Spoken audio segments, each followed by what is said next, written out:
Al-Imam Hasan Al-Basri, Al-Imam Hasan Al-Basri lahir 21 Hijriah, meninggal 110 Hijriah.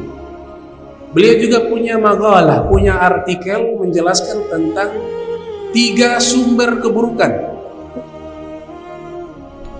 Usulus syarr thalatha. 3 sumber keburukan itu ada 3. Pangkal dari segala keburukan ada 3. Jadi dari 3 inilah nanti bercabang-cabang keburukan yang lainnya. Tapi pangkalnya ini 3. Usulus syarr thalatha. Yang pertama al-kibru, sombong. Ini pangkal keburukan. Sombong.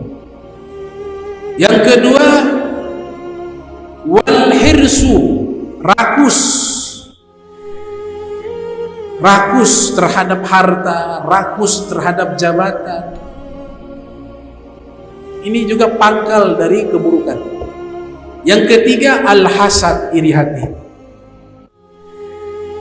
Fal kibru mana'a iblisa minas sujudi li adama. Sombong ini yang menyebabkan iblis tidak mau sujud kepada Nabi Adam. Jadi penyakit klasik, sudah lama penyakit ini. Wa iz qala rabbuka lil malaikati isjudu li adama fasajadu illa iblisa aba wastakbara wa kana minal kafirin. Allah perintahkan sujud wahai malaikat, malaikat sujud kepada Nabi Adam. Illa iblisa, kecuali iblis tidak mau sujud. Kenapa? Aba wastakbara, enggan mau dan sombong. Wa kana minal kafirin, dia termasuk orang-orang kafir. Makanya ditanya oleh Allah kepada iblis, ya iblis, ma mana'aka an tasjuda lima khalaqtu biyadayya. Wahai iblis, kenapa engkau tidak mau sujud kepada makhluk yang aku ciptakan dengan kekuasaanku, yaitu Nabi Adam AS. Di ayat yang lain, qala ma mana'aka alla tasjuda iz amartuk. Kenapa engkau tidak mau sujud? Kata Allah Subhanahu wa taala, wahai iblis, kepada Nabi Adam ketika aku perintahkan kepadamu. Qal, iblis menjawab, ana khairun minhum, saya lebih baik daripada dia. Ana khairun minhu, saya lebih baik daripada dia. Khalaqtani min narin wa khalaqtahu min tin. Engkau ciptakan saya dari api dan engkau ciptakan dia, Nabi Adam, dari tanah. Berarti ini penyakit bahaya, al-kibru. Yang kedua al-hirsu, rakus. Nabi Adam sudah ditempatkan di surga. Semua fasilitas ada, semua kenikmatan ada. Hanya satu saja yang dilarang, pohon yang namanya khuldi. Ulama tafsir mengatakan ini pohon kurma, ada yang mengatakan pohon buah tin, buah zaitun, dan seterusnya. Ada banyak penafsiran. Sudah ada fasilitas yang komplit, kenikmatan yang komplit, hanya satu yang dilarang. Tetap juga mau digoda sama syaitan. Fa'azallahuma syaitan anha fa'akhrajahuma mimma kana fihi wa qulna ihbitu ba'dukum li ba'din adu wa lakum fil ardi mustaqarran wa mata'an ila hin. Dibuat konspirasi oleh syaitan menggoda keduanya, Nabi Adam, Siti Hawa. Akhirnya apa? Makan. Padahal ada yang halal banyak. Dia pilih yang haram. Ini sebagai pelajaran, para nabi itu terbebas dari dosa. Tapi ini pelajaran bahwa manusia ini punya penyakit juga, al-hirsu, rakus. Maka sifat ini jangan ada di dalam hati kita. Lawan daripada rakus, qanaah, merasa cukup dengan rizki yang Allah berikan, bersyukur dengan yang Allah berikan. Bukan berarti ada yang sedikit kemudian kita malas-malasan, bukan. Artinya yang ada itu kita syukuri dan kita tetap berikhtiar. Tapi ketika hasilnya seperti itu, syukuri. Hasilnya dikeluarkan dari surga. Seandainya, ini bicara seandainya, walaupun seandainya ini tidak baik bagi kita mengucapkan kata lau. Orang yang selalu mengucapkan kata lau, dia telah membuka satu pintu masuknya syaitan. Karena kata lau itu artinya seandainya itu seperti protes terhadap takdir. Cuma kita berandai-andai sebagai ilmu, andai-andai sebagai pelajaran. Seandainya Nabi Adam tidak makan itu pohon, kita mungkin tinggalnya di sana, di surga. Tapi memang Allah sudah mengatur. Memang Nabi Adam diciptakan di dunia untuk mengurus dunia. Makanya sebelum Nabi Adam diciptakan, Allah sudah membuat satu konsep regulasi bahwa yang mengatur dunia adalah Nabi Adam dan anak keturunan. Inni ja'ilun fil ardi khalifah. Aku akan jadikan Nabi Adam di muka bumi sebagai khalifah. Padahal Nabi Adam belum diciptakan. Allah sudah menyatakan dia sebagai khalifah di dunia. Inni ja'ilun fil ardi khalifah. Ini yang kedua, al-hirsu. Yang ketiga, penyakit pangkal dari segala keburukan, al-hasad, iri hati. Wal hasad hamala ibna adama ala qatli akhihi. Karena penyakit inilah yang membuat Qabil membunuh Habil. Penyakit ini yang membuat Qabil membunuh Habil. Allah Ta'ala abadikan di dalam Al-Quran, fatawwa'at lahu nafsuhu qatla akhihi. Ada dorongan dari nafsu mengajak kepada Qabil untuk membunuh saudaranya. Berarti di sini Allah memberikan isyarat kejahatan itu memang sumber utamanya di nafsu.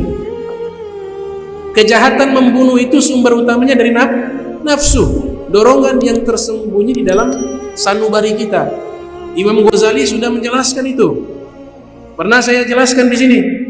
Di dalam diri kita kan ada 3 sifat. Ada sifatul bahaim, sifat hewan. Ada sifatus siba, sifat hewan buas. Ada sifatus syayatin, ada sifat syaitan. Dan yang keempat, sifatul malaikat, ada sifat malaikat. 3 sifat ini kalau dominan di dalam diri kita, maka akan terlahir keburukan. Seperti Qabil membunuh saudaranya. Sudah selesai membunuh, faqatalah fa asbaha minal khasirin. Jadi menyesal.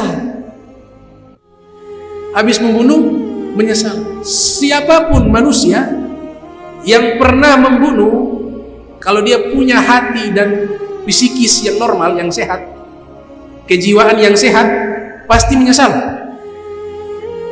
Kalau yang tidak menyesal, itu psikisnya sakit.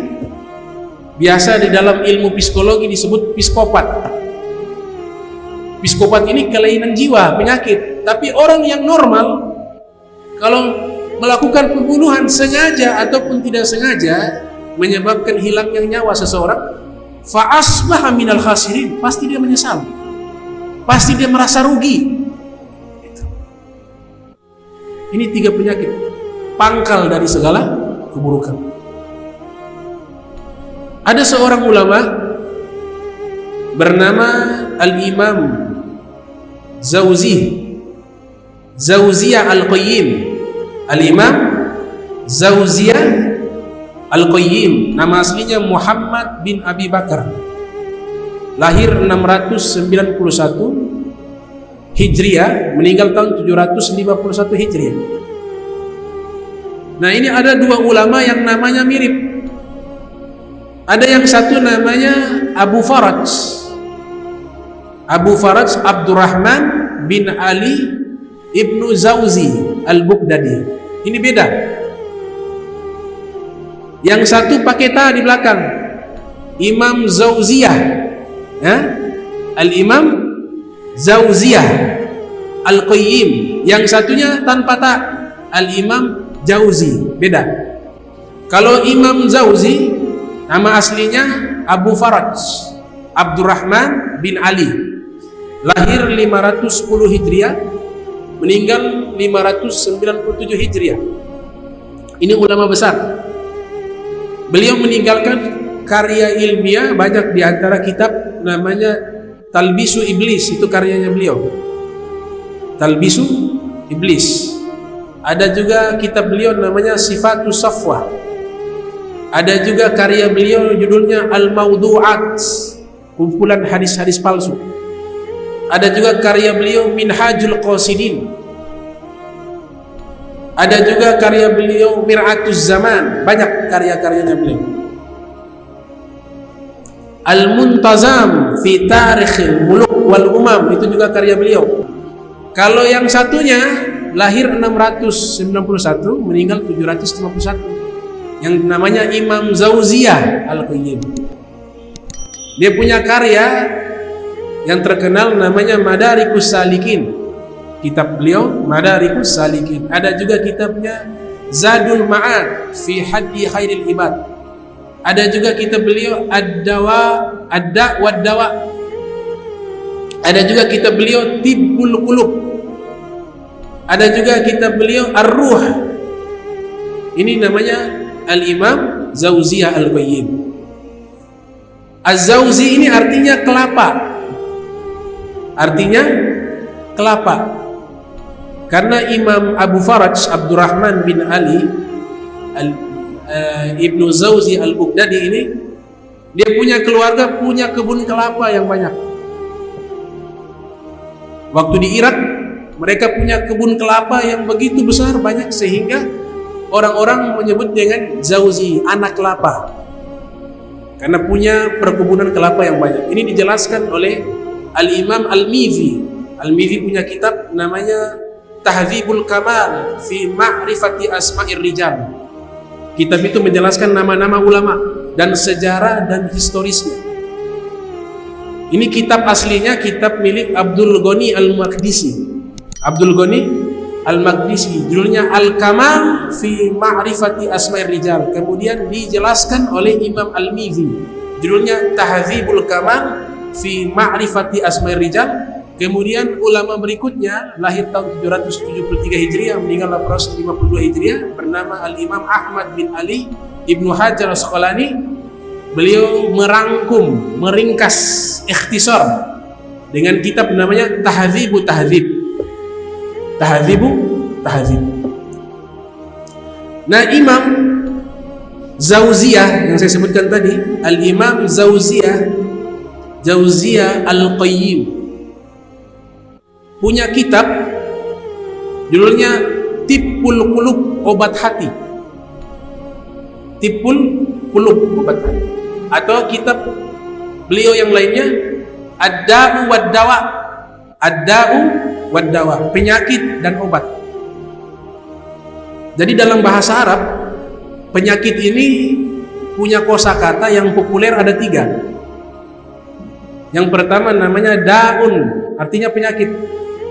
Yang kedua marad, artinya juga sakit atau penyakit. Yang ketiga sakam, artinya juga sakit. Cuma punya makna berbeda. Kalau daun ini penyakitnya namanya belum ada, namanya daun secara umum. Atau penyakit hati itu pakai da'ul hasad, penyakit hasad. Jadi ad-da'ul ma'nawi, penyakit makna. Penyakit abstrak itu pakai kata da'ul hasad, penyakit iri hati. Da'ul kibri, penyakit sombong. Da'ul ujub, penyakit bangga diri. Da'ul riya, penyakit riya, itu pakai kata da panjang, ada alif, kemudian ada hamzah di belakang. Da'ul. Kalau marad, penyakitnya ada nama. Sakit gigi, maradul asnan. Sakit kepala, maradul ra'si. Sakit hati, maradul qalbi. Sakit hatinya bukan sakit hati ya benar-benar sakit jantung begitu. Ya, sakit yang fisik. Sakit yang secara fisik. Itu pakai kata marad. Kalau sakom artinya sakit yang parah, yang kronis, itu pakai kata sakom. Itu beda. Bahasa Arabnya marad dan sakom. Imam Zauziyah Al-Qayyum mengatakan, faman waqa'a, dalam kitab namanya Al-Fawaid, kitab beliau namanya Al-Fawaid, faman waqa'a syarra hadhihi thalatha, orang yang mampu menjaga hatinya dari 3 penyakit tadi. Apa tadi? Sombong, rakus, iri hati. Faqad waqa'a syarra, maka dia akan mampu menjaga seluruh kejahatan. 3 sifat ini kalau kita bisa hilangkan, seluruh kejahatan lainnya akan hilang, akan terjaga. Fal kufru minal kibri. Fal kufru minal kibri. Kafir, pengingkaran, kekafiran itu sumbernya dari sombong. Makanya ketika iblis disifati apa? Wa iz qala rabbuka lil malaikati isjudu li adama fasajadu illa iblis aba wastakbara wa kana minal kafirin. Kafirin, dia kafir. Kenapa dia kafir? Aba wastakbar, karena sombong. Imam Zauziyah Al-Qayyum mengatakan fal kufru minal kibri. Kekufuran itu sumbernya dari sifat sombong. Nabi Muhammad sallallahu alaihi wasallam bersabda, atau kama qala Nabi sallallahu alaihi wasallam, al-kibru batrul haq wa ghamdun nas. Kibir itu menolak kebenaran dan menganggap remeh manusia. Itu namanya sombong, kibir. Kemudian yang kedua disebutkan wal ma'asi minal hirsi. Kemaksiatan itu sumbernya dari sifat rakus. Akarnya itu dari sifat rakus. Wal bagyu minal hasad. Kejahatan, kezoliman. Kejahatan dan kezoliman itu sumbernya dari iri hati. Kata Al-Imam Jauziyah Al-Qayyum. Jauziyah Ibn Al-Qayyum dalam kitabnya Ad-Da'u wad-Dawa. Situ di kitab itu menjelaskan ada obatnya. Penyakit ini juga ada obatnya. Ada kitab namanya Tibbul Qulub, karya beliau juga. Itu menjelaskan cara mengobati ini penyakit-penyakit hati. Diberi judul Tibbul Qulub, obat hati. Juga ada ulama mutakhirin namanya Syekh Muhammad bin Abdurrahman Al-Hambali, punya kitab namanya Syifaul Qulub, penyembuh hati. Syifaul Qulub, penyembuh hati. Jadi dosa yang berasal dari sombong itu sulit, kejahatannya hilang. Dosa yang berasal dari sifat iri hati itu sulit untuk hilang. Tapi kalau dosa karena dorongan hawa nafsu dan syahwat masih bisa hilang. Ada ulama besar, Sufyan Ats-Tsauri namanya, Al-Imam Sufyan Ats-Tsauri, yang lahir 97 Hijriah, meninggal 161 Hijriah.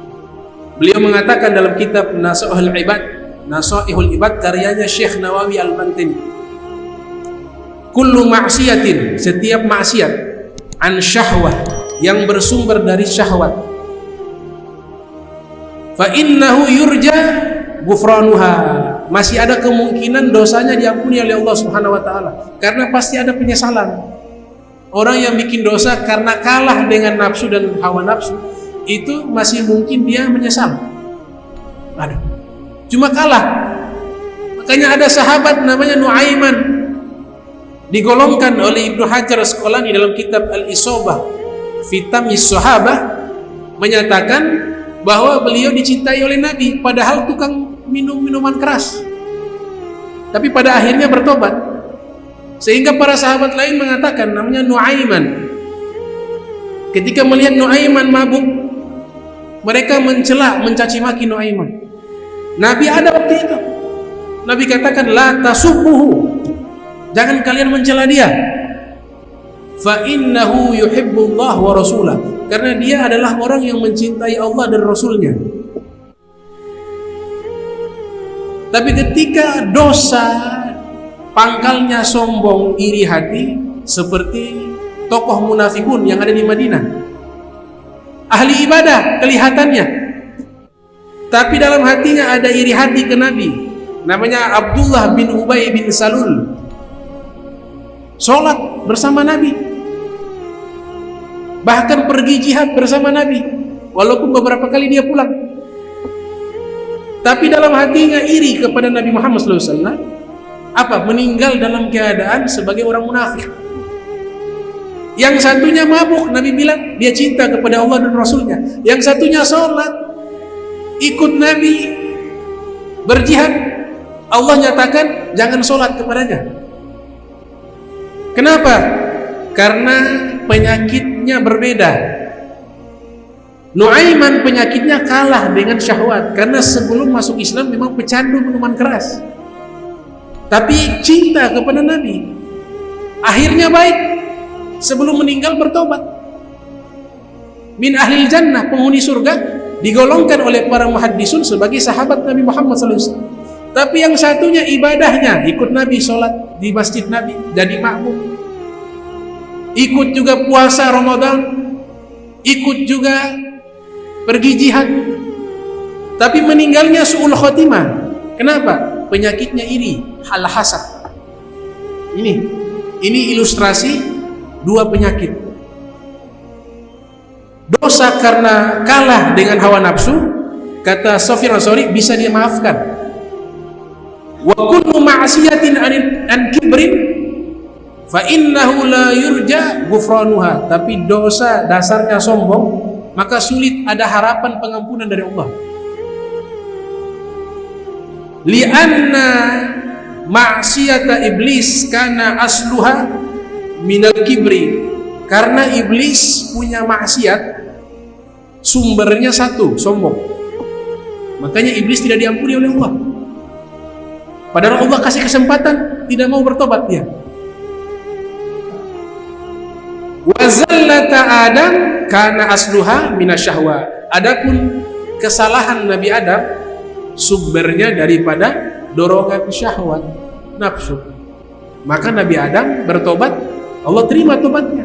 Fatalaqqa Adam min rabbih kalimatin fataba alaihi. Allah terima tobat Nabi Adam. Nah, ini hikmah dibalik kisahnya Nabi Allah Sis alaihissalam dan juga Qabil. Mudah-mudahan Allah Ta'ala bersihkan hati kita. Allahumma nazzih qulubana, ya Allah bersihkanlah hati kita, anit ta'alluqi biman dunak, dari segala sesuatu yang bergantung selain daripadamu. Hati ini hanya bergantung kepada Allah Subhanahu wa Ta'ala. Ada doa yang Nabi ajarkan, Allahumma inna na'udzubika min syururi anfusina wa min sayyiati a'malina. Itu doa dari Nabi. Ya Allah, aku meminta kepadamu perlindungan min syururi anfusina, dari kejahatan yang ada di dalam diri kami. Min syururi anfusina wa min sayyiati a'malina, dan juga dari keburukan amal perbuatan kami. Ini doa sering dibaca agar Allah jaga kita punya nafsu ini tidak mengajak kepada kejahatan. Amin ya rabbal alamin.